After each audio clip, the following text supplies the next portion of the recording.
আসসালামু আলাইকুম প্রিয় শিক্ষার্থীবৃন্দ। আশা করি করোনাকালীন এই সময়েও তোমরা ভালো আছো, সুস্থ আছো। অর্থনীতি বিভাগ সরকারি কলেজের পক্ষ থেকে তোমাদের সবাইকে জানাচ্ছি আন্তরিক অভিনন্দন এবং শুভেচ্ছা। এই দুর্দিনের ভিতরেও তোমরা সবাই ভালো থাকবা, ভালো আছো এই আশা করি আমরা আমাদের আজকের এই ক্লাস শুরু করছি। আজকে আমাদের যে অধ্যায় সেটা হচ্ছে মূলধন বাজেটিং। মূলধন বাজেটিং এর উপরে আমরা এর আগেও একটা ক্লাস করছিলাম আমরা, সেটা আমাদের পুরোটা কমপ্লিট হয়নি, যে কারণে আমরা আজকে আবার নতুন করে সেখান থেকে শুরু করছি। তো যেখান থেকে আমরা রাখছিলাম সেখান থেকে আমরা আমাদের আবার কথা শুরু করি। সেটা হচ্ছে বাট্টাকরণ।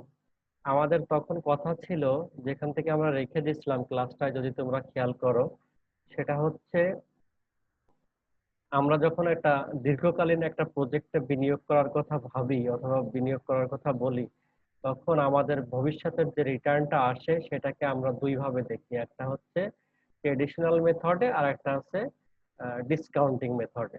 ট্রেডিশনাল মেথড হচ্ছে যেটাকে আমরা নন ডিসকাউন্টিং বলি, সেটা হচ্ছে আমরা আজকে যে বিনিয়োগটা করলাম সেই বিনিয়োগটা থেকে যে রিটার্নটা আসবে আমার ভবিষ্যতে, সেটাকে আমরা প্রেজেন্ট ভ্যালু এবং ফিউচার ভ্যালু দুটোকে এক করেই দেখি, মানে আলাদা হিসাবে দেখি না।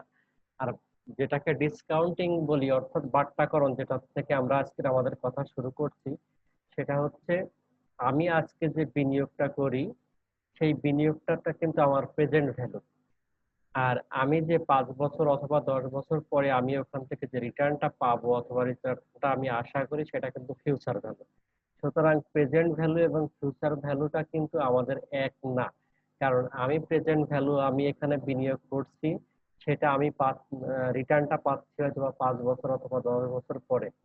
সুতরাং সেইটা এই রিটার্নটা পাওয়ার জন্য আমাকে যে স্যাক্রিফাইসটা করতে হচ্ছে, সেই স্যাক্রিফাইসটাকেও আমরা একটা ইভালুয়েশনের মাধ্যমে নিয়ে আসতে হয়। যে কারণে সবচেয়ে জনপ্রিয় যে মাধ্যমগুলো আমাদের ক্যাপিটাল বাজেটিং এর যে টেকনিক গুলো ছিল, তার ভিতরেই আহ, বাট্টাকরণ পদ্ধতি অর্থাৎ ডিসকাউন্টিং যে পদ্ধতি, সেটাই হচ্ছে আমাদের সবচেয়ে জনপ্রিয় এবং খুব কার্যকরী যে পদ্ধতি আমরা হিসেবে বলি।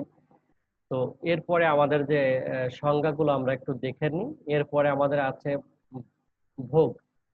ভোগটা হচ্ছে কি, আমরা নর্মালি যেটা বুঝি ভোগ বলতে, যে কোনো একটা দ্রব্য ভোগ করি, সাধারণ অর্থে আমরা বলি হয়তো বা কোনো জিনিসটাকে শেষ করি, কিন্তু ইকোনমিক্স সেন্সের থেকে যদি আমরা দেখি, মানুষ যেমন কোনো জিনিস তৈরি করতে পারে না, সুতরাং ভোগ করে সেটা নিঃশেষ করতে পারে না।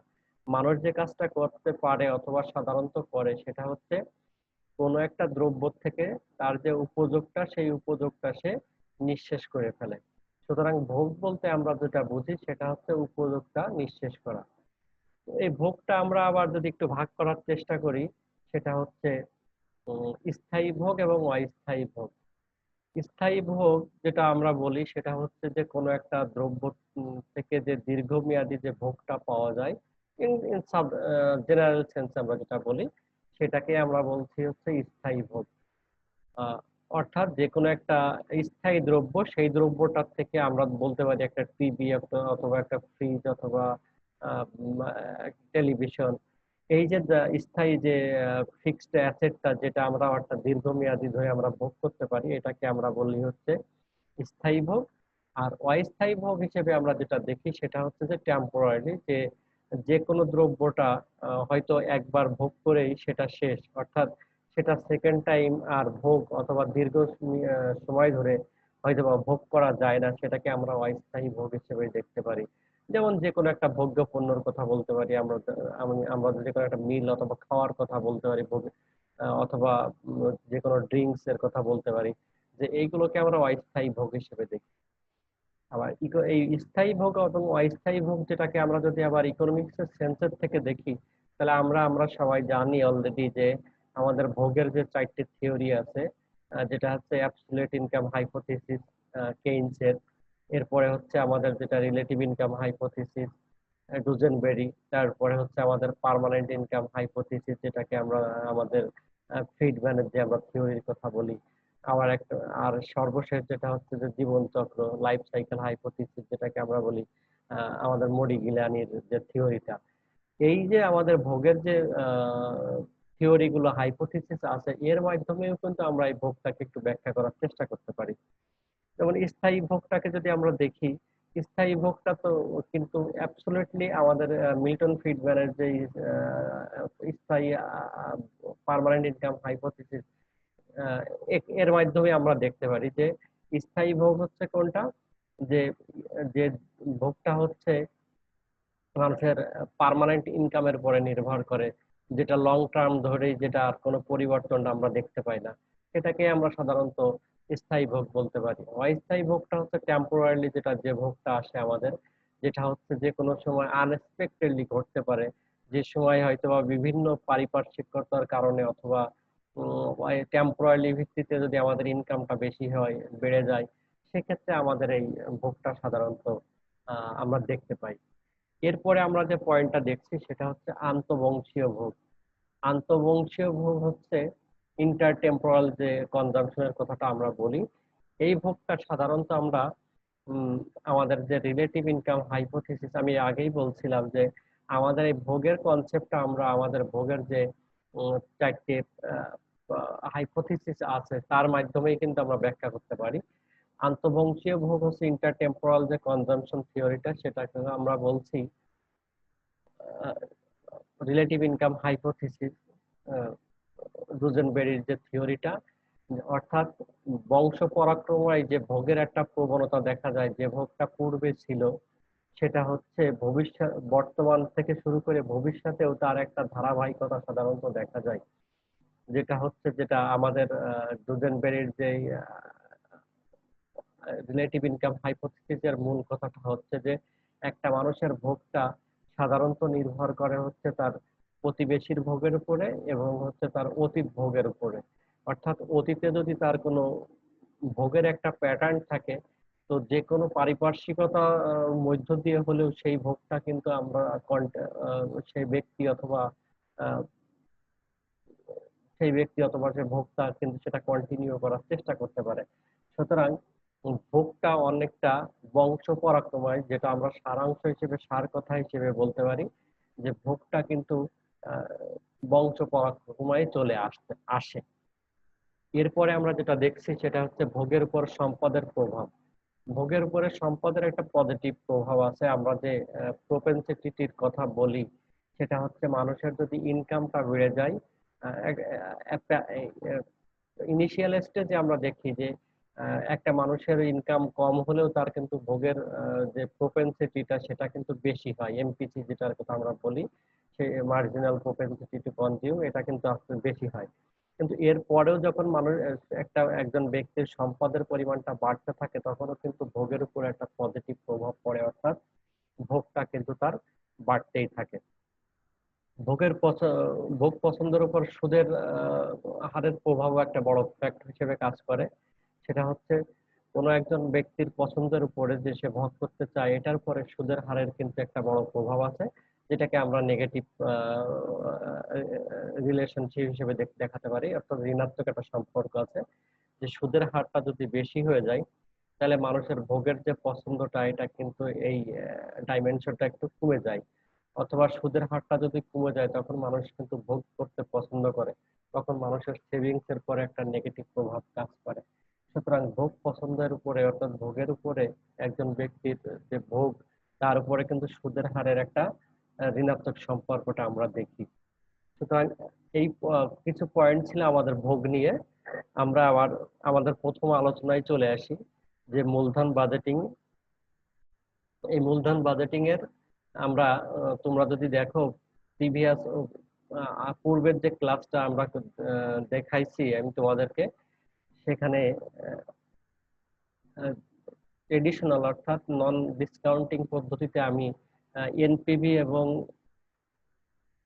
তখন আমরা এআরআর এবং পেব্যাক পিরিয়ডের দুটো অঙ্ক আমরা তোমাদেরকে দেখাইছিলাম। আজকে আমি বাট্টাকরণ আর ডিসকাউন্টিং এর যে দুটো পদ্ধতি আমাদের আছে, একটা হচ্ছে এনপিভি আর একটা হচ্ছে আইআরআর। এই দুটো আমরা একটা এক্সারসাইজের মাধ্যমে দেখানোটাই হচ্ছে আমাদের আজকের উদ্দেশ্য, যেটা আমরা তাদের দেখি আমরা কি করতে পারি। আমরা একটা এক্সারসাইজ আমরা এখানে তোমাদের সামনে উপস্থাপন করার চেষ্টা করছি। আহ, যদি তোমরা একটু দেখো, এখানে লেখা আছে যে একটা কোম্পানি, সেটা তার মেশিন কস্ট হচ্ছে 50,000 টাকা।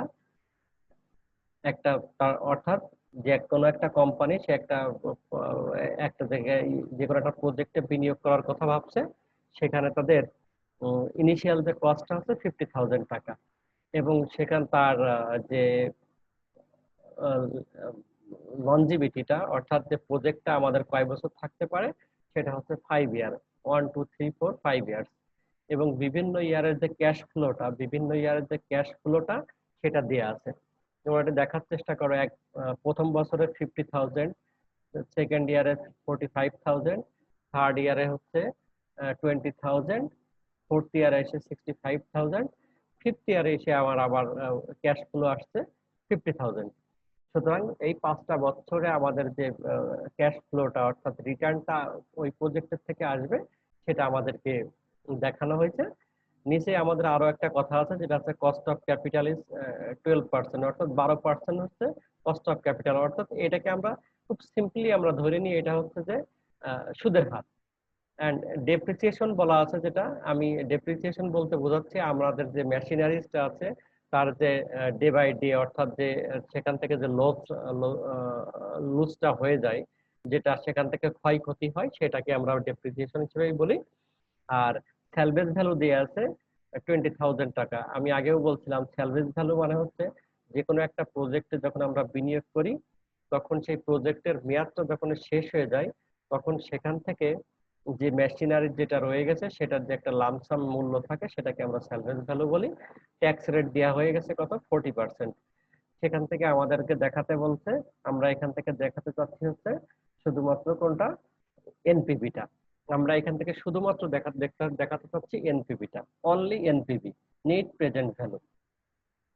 তো আমরা যদি এই অঙ্কটা আমরা একটু সামনে যাওয়ার চেষ্টা করি, যেহেতু আমার এখানে ট্যাক্স রেট অঙ্কটা আমার আজকের ক্লাসের উদ্দেশ্যটা হচ্ছে তোমাদেরকে অঙ্কটা একটু ক্লিয়ার করা, যেহেতু আমাদের এখান থেকে অঙ্কটা সবসময় আসে।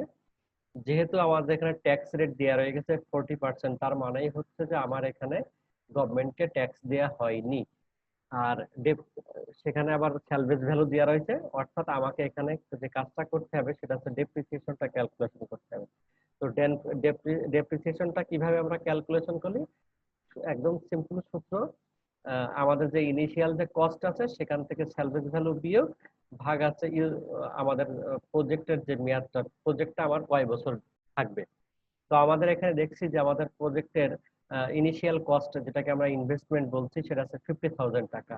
আর সেখান থেকে আমাকে স্যালভেজ ভ্যালুটা বিয়োগ করতে হবে, সেটা হচ্ছে 20,000 টাকা। আর প্রজেক্টের মেয়াদটা হচ্ছে 5 ইয়ার্স। তো আমি যদি 50,000 থেকে 20,000 বিয়োগ করি, তো আমার থাকছে হচ্ছে 30,000 টাকা। সেটাকে আমি যদি 5 ইয়ার্স দিয়ে ভাগ করি, সেটা আমার দাঁড়াচ্ছে কত, 6,000। অর্থাৎ 6,000 টাকা হচ্ছে আমার এখানে ডেপ্রিসিয়েশন। অর্থাৎ প্রত্যেক বছরে আমার এই প্রজেক্টের যে ভ্যালুটা 6,000 করে 6,000 হিসেবে কমে যাবে। আচ্ছা, এরপরে আমরা যাওয়ার চেষ্টা করি, পরের টেবিলটায় আমরা আসি। পরের টেবিলটা দেখলে আমরা বুঝতে পারছি যে প্রথম কলামে আমার রয়ে গেছে কত, ইয়ার। খুব কেয়ারফুলি আমরা একটু দেখি, ইয়ার গুলো রয়ে গেছে 1 2 3 4 5। ক্যাশ ফ্লো বিফোর ট্যাক্স, অর্থাৎ আমাদের যে প্রত্যেক ইয়ারে যে রিটার্নটা ছিল, প্রত্যেক ইয়ারে যে রিটার্নটা আসছিল, সেটা হচ্ছে সেই ক্যাশ ফ্লো বিফোর ট্যাক্স। অর্থাৎ ট্যাক্স দেওয়ার পূর্বেই একটা প্রতিষ্ঠানের যেটা ক্যাশ ফ্লো হয়, সেটা 50,000, 45,000, 25,000, 65,000, তারপরে আছে কত, 50,000, যেটা আমার অঙ্কে দিয়ে আছে। এরপরে যেটা আমাদের করতে হবে সেটা হচ্ছে ডেপ্রিসিয়েশনটা আমাদের অলওয়েজ হচ্ছে কত, 6,000। অর্থাৎ ক্যাশ ফ্লো বিফোর ট্যাক্স, অর্থাৎ দ্বিতীয় কলামে যেটা রয়ে গেছে সেইখান থেকে আমরা প্রত্যেকটা কলামের থেকে, আইটেমের থেকে আমরা বিয়োগ করছি হচ্ছে 6,000। অর্থাৎ 50,000 থেকে, আবারও বলছি, 50,000 থেকে যদি আমি 6,000 বিয়োগ করি, তাহলে থাকছে 44,000। 45 এর থেকে যদি আমি 6,000 বিয়োগ করি, আসতেছে 39,000। অর্থাৎ cash flow before tax second কলামে যেটা রয়ে গেছে আমাদের, ওইটার থেকে আমাদের যে ডেপ্রিসিয়েশন 6,000, 6,000 টাকা যদি আমি মাইনাস করি, তাহলে আমরা যেটা পাচ্ছি সেটা হচ্ছে ইবিটি, আমরা যেটাকে বলি হচ্ছে earning before tax. Earning before tax, তো আর্নিং বিফোর ট্যাক্স যেটা আসছে কত, 44,000, 39,000, 14,000, 59,000, 44,000। এইবার যেহেতু আমাদের ট্যাক্স দেওয়া হয়েছিল না, আমাদের ট্যাক্সটা আছে কত পার্সেন্ট, 40%। এই যে আমাদের কর্পোরেট ট্যাক্স গুলো, এই ট্যাক্স গুলো সাধারণত আমাদের একটু বেশি হয়, সাধারণত 50%, 40%, 60% এরকম আমাদের একটু বেশি হয়, যেটা আমাদের এখানে অঙ্কে দেওয়া আছে কত, 40%। সুতরাং আমার ইবিটি যেটা আছে আর্নিং বিফোর ট্যাক্স, এই যে 40,000 আছে প্রথম ইয়ারের ক্ষেত্রে, ওর যদি আমার ট্যাক্স হয় হচ্ছে 40%, সেটা দাঁড়াচ্ছে কত, অর্থাৎ 40,000 গুণ হচ্ছে 40%, অর্থাৎ 0.40 যদি আসে, সেটা আসে কত, 17,600। 17,600। আমি যে সেকেন্ড ইয়ারে দেখি সেটা হচ্ছে 39,000 আছে যেটা, ওইটার যদি আমি 40% ট্যাক্স দিই, তাই দাঁড়াচ্ছে কত, 15,600। অর্থাৎ ইবিটি যেটা দেয়া আছে, যে ফিগারটা 1, 2, 3 আমাদের 4 নম্বর কলামে যেটা আছে, ওইটার 40% ট্যাক্স দিলে আমাদের যে 40% ট্যাক্সের এই কলামটা রয়ে গেছে। এরপরে যেটা আসছে সেটা হচ্ছে ইএটি, অর্থাৎ ট্যাক্স দেওয়ার পরে আমরা যে প্রথম ইয়ারে দেখি, যে প্রথম বছরে যেটা ছিল ক্যাশ ফ্লো বিফোর ট্যাক্স 50,000, সেখান থেকে ডেপ্রিসিয়েশন 6,000 মাইনাস 6,000 থাকছে হচ্ছে আর্নিং বিফোর ট্যাক্স ইবিটি 44,000। সেখান থেকে যে ট্যাক্সটা আমরা দিয়ে দিচ্ছি কত, 17,600। এই ট্যাক্সটা দেওয়ার পরে যেটা থাকে সেটাকে আমরা বলছি হচ্ছে EAT, earning after tax. Earning after tax, অর্থাৎ ইবিটি এবং 44,000, সেখান থেকে ট্যাক্স চলে যাচ্ছে আমার 26,000, সরি, ট্যাক্স চলে যাচ্ছে 17,600। এই দুটো মাইনাস করলে আমার যেটা থাকতেছে সেটা হচ্ছে আমরা বলতেছি ইএটি, আর্নিং আফটার ট্যাক্স। 26,000 প্রথম ইয়ারের কথা বলছি, 26,400। আমরা যদি শেষ বছরটাও, শেষ না, আমরা যদি তৃতীয় বছরটা দেখি, তৃতীয় বছরের সেম ওয়েতে আমাদের ক্যাশ ফ্লো বিফোর ট্যাক্স অর্থাৎ রিটার্নটা ছিল হচ্ছে 20,000। সেখান থেকে আমার ডেপ্রিসিয়েশন চলে যাচ্ছে প্রত্যেক বছরে 6,000 করে, বিয়োগ করলে থাকছে 14,000। 14,000 হচ্ছে আর্নিং বিফোর ট্যাক্স। সেখান থেকে আমার ট্যাক্স যেটা দিয়ে চলে যাবে 40% চলে গেলে থাকতেছে কত, 5,600। 5,600 টাকা ট্যাক্স চলে গেলে আমার দাঁড়া থাকছে কত, সেখান থেকে 14,000 বিয়োগ 5,600, অর্থাৎ 8,400 টাকা হচ্ছে আর্নিং আফটার ট্যাক্স। এই যে আর্নিং আফটার ট্যাক্স চলে আসলো, আমাদের কলাম যেটা আমাদের হিসাবটা আসছে 1, 2, 3, 4, 5, 6, 6 কলামের পর্যন্ত আমাদের হিসাবটা চলে আসছে। এরপরে আমাদের যেটা আসছে সেটা হচ্ছে এনসিবি। এনসিবি হচ্ছে নিট ক্যাশ বেনিফিট, আমরা যেটা বলি নিট ক্যাশ বেনিফিট। সেটা হচ্ছে কোনটা, ওই যে আমাদের 6 কলামে যেটা রয়ে গেছে আর্নিং আফটার ট্যাক্স, অর্থাৎ ইএটি। ইএটি এবং ডেপ্রিসিয়েশন যে কলামটা আছে, এই কলামটা যোগ করলে আমাদের এনসিবি চলে আসে। তোমরা যদি দেখার চেষ্টা করো, আমরা যদি প্রথম ইয়ারের কথা বলি, ইএটি হচ্ছে 26,400। 26,400, ওর সঙ্গে আমাদের ডেপ্রিসিয়েশন কত ছিল, 6,000। সুতরাং 26,400 যোগ হচ্ছে 6,000, আমার আসছে কত, 32,400। অর্থাৎ আমরা ইএটি যেটা পাইছি তার সঙ্গে ডিপ্রিসিয়েশন যদি আমরা যোগ করে দিই, তাহলে আমরা এনসিবি পাই। এরপরে আসছে আমরা যদি তৃতীয় বছর যেটাকে আমরা দেখছিলাম, সেটাও যদি আবার দেখার চেষ্টা করি, আমার আর্নিং আফটার ট্যাক্স ছিল হচ্ছে 8,400। 8,400-র সঙ্গে যদি আমার ডেপ্রিসিয়েশনটা যোগ করি, তাহলে দাঁড়াচ্ছে 14,400। অর্থাৎ ইএটি যে কলামটা আছে তার সঙ্গে যদি আমরা ডেপ্রিসিয়েশন কলামটা যোগ করে দিই, তাইলেই আমরা পাই হচ্ছে এনসিবি। সুতরাং আমরা যে এনসিবি বলছি, নিট ক্যাশ বেনিফিট, সেটা হচ্ছে 5টা বছরের ক্ষেত্রে আমরা পেয়ে গেছি। এরপরে হচ্ছে আমাদের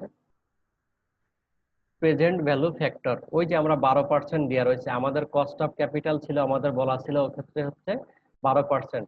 সুতরাং ওই কস্ট অফ ক্যাপিটাল যে 12% আছে, সেই জায়গা থেকে আমরা যে প্রেজেন্ট ভ্যালু ফ্যাক্টরটা গুণ বের করার চেষ্টা করি, তো দেখা যাচ্ছে আমাদের প্রথম বছরে বের হবে হচ্ছে 8.893, 0.797, 0.712, এইভাবে বের চলে আসছে।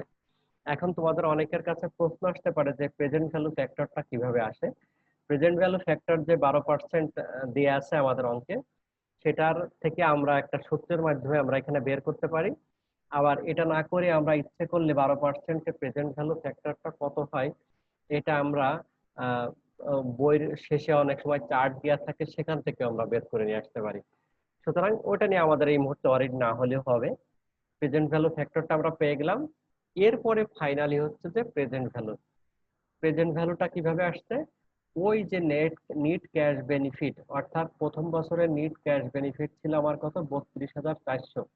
32,400-র সঙ্গে যদি আমি প্রেজেন্ট ভ্যালু ফ্যাক্টর 0.893 গুণ করি, তাহলে আমার আসছে কত, 28,933। অর্থাৎ নিট ক্যাশ বেনিফিট যেটা কলামটা রয়ে গেছে, ওই কলামের সঙ্গে যদি আমি প্রেজেন্ট ভ্যালু ফ্যাক্টরটা গুণ করে দিই, তাইলেই আমি পেয়ে যাচ্ছি প্রেজেন্ট ভ্যালু। এইভাবে আমার যে 5টা বছর আছে, 5টা বছরের যে এনসিবি যেটা পেয়ে গেছি, সেটার সঙ্গে যদি আমি প্রেজেন্ট ভ্যালু ফ্যাক্টরটা আমরা গুণ করে দিই, গুণ করে দিলেই আমরা প্রেজেন্ট ভ্যালু পেয়ে যাচ্ছি। তো 5টা বছরেই আমার যে প্রেজেন্ট ভ্যালু আসছে সেটা হচ্ছে 1,07,319 টাকা। 1,07,319 টাকা। এই হচ্ছে আমার 5 বছরের প্রেজেন্ট ভ্যালু। এখন আমরা আবারও ফিরে যাই সেই কথাটাই, যে আমি বলছিলাম যে ডিসকাউন্টিং পদ্ধতিটা কি। ডিসকাউন্টিং পদ্ধতিটা ওইটাই কিন্তু, যে আমরা শুরুতে আমার প্রজেক্টে আমরা বিনিয়োগ করছিলাম 50,000 টাকা, সেটা ছিল কিন্তু প্রেজেন্ট ভ্যালু। আর এই যে টাকাটাগুলো পাচ্ছিলাম প্রত্যেক বছরে 50,000, 45,000, 20,000, 65,000, 50,000, এটা কিন্তু ছিল ফিউচার ভ্যালু। সুতরাং ফিউচার ভ্যালুকে যদি আমি প্রেজেন্ট ভ্যালুর সঙ্গে কম্পেয়ার করতে চাই, তাহলে অবশ্যই ফিউচার ভ্যালুকে আমাকে প্রেজেন্ট ভ্যালুতে কনভার্ট করতে হয়। যে কাজটা আমরা এই অঙ্কে আমরা প্রেজেন্ট ভ্যালুতে কনভার্ট করে ফেলছি, এবং আমাদের ভ্যালুটা আসছে কত, 1,07,319। এবার আমরা যে কাজটা করতে পারি, যে এনপিভি বের করতে পারি। তাই এনপিভির সূত্রটা কি? এনপিভির সূত্রটা হচ্ছে, এনপিভির যে সূত্র সেটা হচ্ছে আমাদের টোটাল এনসিবি, যেটাকে আমরা বলতেছি যে total present value of NCB. অর্থাৎ ওইটা দরকার নেই, ওই যে প্রেজেন্ট ভ্যালু যেটা পেয়ে গেছি ওইটাকে আমরা বলছি টিপিভি, অর্থাৎ টোটাল প্রেজেন্ট ভ্যালু। এখানে আমরা শুধু বলতে টোটাল প্রেজেন্ট ভ্যালু, এনসিবির দরকার নেই, টোটাল প্রেজেন্ট ভ্যালু। তো টোটাল প্রেজেন্ট ভ্যালু হচ্ছে 1,07,319। আর এনসিও যেটাকে আমরা বলি, এটা হচ্ছে আমাদের ভেতর একটা কমার্সের ব্যবসায়ী অনুষদের ওদেরই একটা টার্ম, সেই জন্য আমরা ওটাকে আমাদের ইকোনমিক্স এর সেন্সে যদি দেখার চেষ্টা করি, ওটাকে আমরা ইনভেস্টমেন্ট বললেই চলে, যেটাকে আমাদের ইনিশিয়াল ইনভেস্টমেন্ট ছিল 50,000 টাকা। আর আমাদের সূত্র যেটাকে বলতেছি এনসিও, অর্থাৎ ওটাকে আমরা বলি নেট ক্যাশ আউটলে, যেটাকে বলি, অর্থাৎ ইনিশিয়াল ইনভেস্টমেন্ট। তো আমরা যদি 1,07,319 থেকে 50,000 বিয়োগ করি, তাহলে দাঁড়াচ্ছে কত, 50,319, অর্থাৎ 57,319 টাকা। তো আমার এখানে এই অঙ্কে আমার এনপিভি দাঁড়াচ্ছে কত, ধনাত্মক। তো আমাদের ক্ষেত্রে সিদ্ধান্ত হচ্ছে, যেহেতু আমাদের এনপিভিটা ধনাত্মক, সুতরাং এই প্রজেক্টে আমাদের বিনিয়োগ করা যায়, এই প্রজেক্টে আমাদের বিনিয়োগ করা সঠিক সিদ্ধান্ত বলে আমরা ধরে নিতে পারি। সুতরাং আমরা আবার যেটুকু বলার চেষ্টা করছি, যে প্লিজ, যে কিভাবে আমাদের এই প্রেজেন্ট ভ্যালু, নিট প্রেজেন্ট ভ্যালুটা আমরা বের করি, যে আমাদের ভবিষ্যৎ যে ক্যাশ ফ্লোটা আসে সেটাকে প্রেজেন্ট ভ্যালুতে কনভার্ট করে আমরা টোটাল প্রেজেন্ট ভ্যালু বিয়োগ হচ্ছে আমাদের ইনিশিয়াল কস্ট ইনভেস্টমেন্ট বিয়োগ করে দিয়ে আমরা যেটা পাই। তো আমাদের সিদ্ধান্ত হচ্ছে, যদি আমাদের নিট প্রেজেন্ট ভ্যালুটা ধনাত্মক হয়, অর্থাৎ গ্রেটার দ্যান 0 হয়, পজিটিভ হয়, সেক্ষেত্রে আমরা প্রজেক্টটা বিনিয়োগ করার কথা বলি। আর যদি ঋণাত্মক হয়ে যায়, তাহলে আমরা বলি যে প্রজেক্টে আমাদের বিনিয়োগ করা উচিত না। এরপরে কথা হচ্ছে যে আমাদের পরীক্ষার হলে যেরকম আসে, অনেক সময় অঙ্কটা একটু ছোট করে দিয়ে দুটো প্রজেক্ট দেওয়া থাকে, দুটো প্রজেক্ট দেওয়া থাকে, দেখা যায় দুটোর আলাদা ইনভেস্টমেন্ট অথবা সেমও হতে পারে, কিন্তু রিটার্ন গুলো কিন্তু আলাদা থাকে। তখন আমাদের বলা হয় কোন প্রজেক্টে বিনিয়োগ করাটা উচিত, বেসড অন এনপিভি। তখন আমরা যে কাজটা করি, যে দুটো প্রজেক্টেরই কিন্তু আলাদা আলাদা সেপারেট করে আমরা এনপিভি বের করি, নিট প্রেজেন্ট ভ্যালু বের করে ফেলি। যে প্রজেক্টের এনপিভিটা সবচেয়ে বেশি আমরা সেই প্রজেক্টেই বিনিয়োগ করার কথাটা বলি। সুতরাং এইটা হচ্ছে আমাদের এনপিভির একটা এক্সারসাইজ চলে গেল। এরপরে আমাদের যে এক্সারসাইজটা আসবে সেটা হচ্ছে সেটাকে আমরা বলছি IRR, internal rate of return. এই ইন্টারনাল রেট অফ রিটার্ন, আন্ত আয়ের হার আমরা যেটাকে বলি, এটা আমাদের কাছে অনেক সময় একটু কঠিন মনে হয়, অনেকের কাছে আমরা বলি এটা খুব একটু কঠিন। কিন্তু যদি কেউ এনপিভির অঙ্কটা করতে পারে আর নিট প্রেজেন্ট ভ্যালু অঙ্কটা করতে পারে, সেক্ষেত্রে কিন্তু এই আইআরআর যে পদ্ধতিটা, এটা কিন্তু আমাদের খুব সহজ হয়ে যায়। যেমন আমরা একটা এক্সারসাইজ আমরা এখানে রাখছি, যে সেটারও কিন্তু আমরা দেখা যাচ্ছে ইনিশিয়াল কস্ট, ওই যে ক্যাশ আউটলে, অর্থাৎ ইনিশিয়াল ইনভেস্টমেন্ট হচ্ছে 50,000 টাকা, এস্টিমেটেড লাইফ ইয়ার হচ্ছে 5 ইয়ার্স ধরা হয়েছে, নো সালভেজ ভ্যালু, অর্থাৎ এখানে ভগ্নাংশ কোনো মূল্য নেই। আর কোম্পানি যে ট্যাক্স রেট আছে কত, 55%। আর কস্ট অফ ক্যাপিটাল হচ্ছে কত, 10%। আগে যেটা ছিল আমাদের 12%, এটা হচ্ছে আমাদের 10%। এখান থেকে আমাদের যে কাজটা করতে হবে সেটা হচ্ছে আমাদেরকে এখানে আইআরআর বের করতে হবে। তো আইআরআর যদি বের করতে হয়, তো আমাদের যে অঙ্কটা দিয়ে আছে এখানে কি কি আছে, যে 5টা বছর দিয়ে আছে। এই 5টা বছরে কিন্তু আমাদের যে রিটার্নটা দিয়ে আছে কত, প্রথম বছরে 10,000, তারপরে বছর 11,000, 14,000, 15,000, 25,000। এইটা হচ্ছে আমাদের রিটার্নটা দিয়ে আছে। এরপরে আমাদের কি করতে হবে, তাহলে প্রথম আগের অঙ্কটার মতো জাস্ট এনপিভি যে কাজটা করছি আমরা সেভাবে করলেই হয়ে যায়। সেটা হচ্ছে প্রথমেই হচ্ছে আমাদের ডেপ্রিসিয়েশনটা বের করতে হবে। তো ডেপ্রিসিয়েশন সূত্র ছিল কি আমাদের, প্রজেক্টের যে কস্ট অর্থাৎ ইনিশিয়াল কস্ট বিয়োগ হচ্ছে স্যালভেজ ভ্যালু। আমাদের এখানে কিন্তু স্যালভেজ ভ্যালুটা 0, যে কারণে আমাদের দেখো 50,000 বিয়োগ হচ্ছে 0, ভাগ আছে 5 ইয়ার, আমার ডেপ্রিসিয়েশন দেওয়া আছে কত, 10,000। সুতরাং 5টা বছরে আমাদের যেটা দেওয়া রয়েছে 1 2 3 4 5। ক্যাশ ফ্লো ঠিক আগের অঙ্কটার মতো, ক্যাশ ফ্লো বিফোর ট্যাক্স দেওয়া রয়েছে 10,000, 11,000, 14,000, 15,000, 25,000। ডেপ্রিসিয়েশন হচ্ছে কত হাজার আমাদের, 10,000। মানে ক্যাশ ফ্লো বিফোর ট্যাক্স যেটা আছে সেখান থেকে আমাদের কি করতে হবে, 10,000 করে মাইনাস করতে হবে। গেল। এরপরে চলে আসছে কি আমাদের আর্নিং বিফোর ট্যাক্স, ইবিটি। ঠিক আগের মতো ক্যাশ ফ্লো বিফোর ট্যাক্স যেটা ছিল সেখান থেকে ডেপ্রিসিয়েশন মাইনাস করলেই চলে আসছে আমাদের earning before tax. Earning before tax যেটা রয়ে গেছে তারও আবার আগের মতো, আগে ছিল 40%, এখন হচ্ছে 55%। অর্থাৎ earning EBIT, earning before tax যেটা রয়ে গেছে তার যদি আমরা 55% ট্যাক্স নিয়ে নিই, তাহলে দাঁড়াচ্ছে কত, যেমন আমরা দ্বিতীয় বছরে দেখছি 1,000-এর থেকে 55% মানে 550।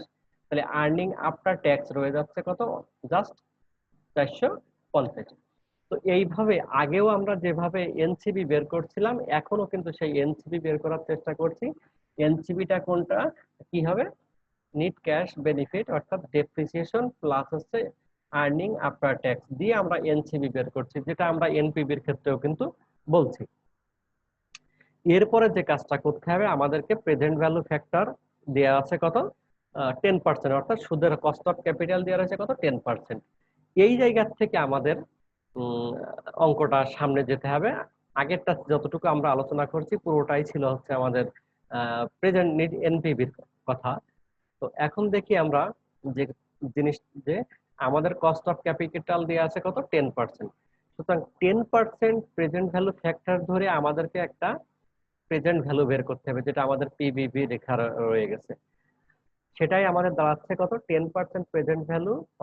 সেটার সঙ্গে আমরা এনসিবি গুণ করেছি, গুণ করলে আমরা পেয়ে গেছি কত, প্রেজেন্ট ভ্যালু 45,353।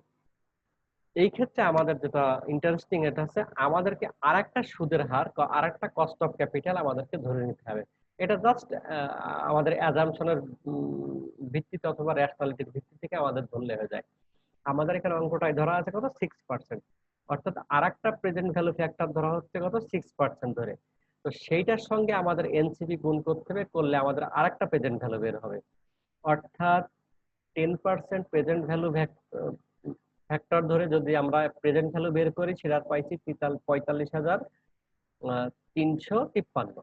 আর 6% প্রেজেন্ট ভ্যালু, আমি আবার এই কথাটা বলবো, 6% প্রেজেন্ট ভ্যালু ফ্যাক্টর ধরে যদি আমরা প্রেজেন্ট ভ্যালু বের করি, সেটা হচ্ছে 50,000 পয়েন্ট 50,000 50,845। তো আমাদের এখানে দুটো প্রেজেন্ট ভ্যালু বের হয়েছে। এরপরে যে কাজটা আমাদের করতে হবে, যে দুটো এনপিভি বের করতে হবে। দুটো এনপিভি বের করতে হবে। আমাদের কিন্তু ইনিশিয়াল কস্ট ছিল এই প্রজেক্টের কিন্তু 50,000 টাকা। তো আমরা এখান থেকে যদি অঙ্ক মুখে মুখে হিসাব করার চেষ্টা করি, যখন আমরা 10% ধরছি তখন আমাদের 45,000 টাকা হচ্ছে প্রেজেন্ট ভ্যালু। ওই পাশে আমাদের বিনিয়োগ হয়ে গেছে অলরেডি 50,000 টাকা। সুতরাং এক্ষেত্রে আমাদের কিন্তু এনপিভিটা হচ্ছে ঋণাত্মক। আর যদি আমি প্রেজেন্ট ভ্যালু ফ্যাক্টর অর্থাৎ কস্ট অফ ক্যাপিটাল 6% ধরি, সেক্ষেত্রে আসছে 50,000 ওভার। অর্থাৎ এক্ষেত্রে কিন্তু আমার এনপিভিটা কিন্তু ধনাত্মক হতে পারে, ধনাত্মক হবে। সুতরাং আমাদের যে কাজটা করতে হবে, অঙ্কটা শেষ করে আমি আবার কথায় আসবো। এরপরে হচ্ছে আমাদের যে সূত্রটা, সূত্রটা হচ্ছে আমাদের সূত্রটা হচ্ছে আইআরআর সমান সমান আছে এলডিআর প্লাস আছে পজিটিভ এনপিভি ভাগ আছে পজিটিভ এনপিভি বিয়োগ হচ্ছে নেগেটিভ এনপিভি ইনটু হচ্ছে এইচডিআর মাইনাস হচ্ছে এলডিআর।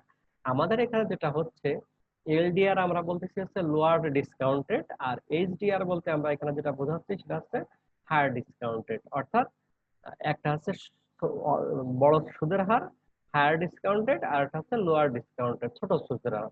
তো আমাদের এখানে কিন্তু বড়টা হচ্ছে কত 10% আর ছোটটা হচ্ছে কত 6%। সুতরাং এলডিআর আর এইচডিআর টা ক্লিয়ার আমরা।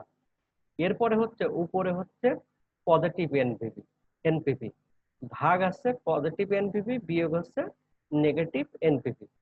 তো আমরা পরে যদি দেখি, আমরা যে যখন 10% ছিল এখানে আমাদের এই জায়গাটা আমাদের খুব ভালো করে দেখতে হবে, যে আমাদের এনপিভিটা হচ্ছে যখন 10%-এ বের হয়, সেটা হচ্ছে কিন্তু দেখা যাচ্ছে ওই যে 4,647 এনপিভি আর 10% 4,647। অর্থাৎ এটা কিন্তু আমরা ব্র্যাকেট দিয়ে ঘিরে রাখছি, অর্থাৎ এটা কিন্তু আমাদের মাইনাস। আর যখন 6%-এ দেখছি তখন হচ্ছে 8,845, অর্থাৎ এটা ধনাত্মক। সুতরাং আমরা যদি এখানে আমার আইআরআর এর সূত্রটাই বসাই, সেক্ষেত্রে কিন্তু আমার টোটাল ক্যালকুলেশনে আমার মানটা আসছে কত 6.62%। এটাকে এই হচ্ছে আমার সেই আইআরআর। তো এই জায়গায় আমাদের আরো কিছু কথাটা একটু দরকার বলা, সেটা হচ্ছে যে একটু ভালো করে তোমরা একটু মন দিয়ে শুনবে আশা করি, যে আমাদের অঙ্কের ক্ষেত্রে কিন্তু সাধারণত একটা কস্ট অফ ক্যাপিটাল অর্থাৎ একটা সুদের হার দেওয়া থাকে, আর একটা কিন্তু দেয়া থাকে না। যে অঙ্কটা আমাদের এখানে কিন্তু 10% দেয়া আছে। সুতরাং তোমাদেরকে কিন্তু এই 10%-এ কিন্তু একটা এনপিভি বের করতে হবে। সেটা ধনাত্মক হবে নাকি ঋণাত্মক হবে এইটা আগে আমাদেরকে দেখতে হবে। তো আমাদের একটা হচ্ছে যে 10% যখন আমরা ধরছি তখন আমাদের কিন্তু ঋণাত্মক আসছে। আর তখন আমাদের একটা সিদ্ধান্ত হচ্ছে যে পরের যে এনপিভিটা বের করব সেটা কিন্তু অবশ্যই আমাদের ধনাত্মক হতে হবে। অর্থাৎ কেউ যদি এখানে 6% না ধরে 5% ধরে 4% ধরে, তাও কিন্তু আমাদের অঙ্কে কোনো সমস্যা নেই। আমাদের এখানে সিদ্ধান্তটা হচ্ছে একটা এনপিভি হতে হবে ধনাত্মক, একটা এনপিভি হতে হবে ঋণাত্মক। এইটা হচ্ছে আমাদের শর্ত। সুতরাং যে কস্ট অফ ক্যাপিটাল যে সুদের হারটা দেয়া আছে সেটাই যদি ঋণাত্মক হয়ে যায়, তাহলে আমাদেরকে আরেকটু ছোট করে ধরতে হবে সুদের হারটা। ধরলে আমাদের আরেকটা এনপিভি আসবে হচ্ছে ধনাত্মক। সুতরাং একটা এই অঙ্কটার মূল শর্তই হচ্ছে একটা হবে ধনাত্মক আর একটা হবে ঋণাত্মক। সুতরাং এই দুটো এনপিভি বের করলেই আমাদের আইআরআর এ বসালে আমাদের রেজাল্টটা চলে আসছে। এক্ষেত্রে কিন্তু পরীক্ষার হলে যেটা হতে পারে যে সবাই কিন্তু 10%-এ একটা এনপিভি বের করবে, কিন্তু আর একটা কিন্তু কেউ 6%-এও বের করতে পারে, 5%-এও বের করতে পারে, কেউ 4%-এও বের করতে পারে। তবে তোমাদেরকে খুব কেয়ারফুলি থাকতে হবে যেন একটা এনপিভি ধনাত্মক হবে আর একটা হবে ঋণাত্মক। যদি আমরা কেয়ারফুলি না থাকি তো এমনও ঘটতে পারে যে দুটোই পজিটিভ হয়ে গেছে অথবা দুটোই ঋণাত্মক হয়ে যাচ্ছে, নেগেটিভ হয়ে যাচ্ছে। সুতরাং এই জায়গাটা খেয়াল রাখবে যেন অবশ্যই একটা ধনাত্মক হয় এবং আর একটা ঋণাত্মক হয়। সুতরাং এই ছিল আমাদের আইআরআর এর যে একটা এক্সারসাইজ। আমি গত লেকচার দিয়ে এবং আজকের এই লেকচারে আমরা এই ক্যাপিটাল বাজেটিং এর যেখান থেকে আমাদের মূলত অঙ্ক আসে সেখান থেকে আমি তোমাদেরকে দুটো অঙ্ক আজকে, যেটা এনপিভি এবং আইআরআর, আর আগের দিন ছিল হচ্ছে পেব্যাক পিরিয়ড এবং এআরআর। যদি তোমরা এই দুটো চারটি অঙ্ক একটু প্র্যাকটিস করো, তো আমি আশা করি এখান থেকে তোমরা পরীক্ষার হলে খুব উপকৃত হতে পারবে। তো আজকের মতো আমরা আমাদের এই ক্লাস শেষ করছি। ধন্যবাদ সবাইকে। আশা করি তোমরা সুস্থ থাকবা, ভালো থাকবে। হুম, এই প্রত্যাশায় আবারও দেখা হবে, কথা হবে। ধন্যবাদ সবাইকে।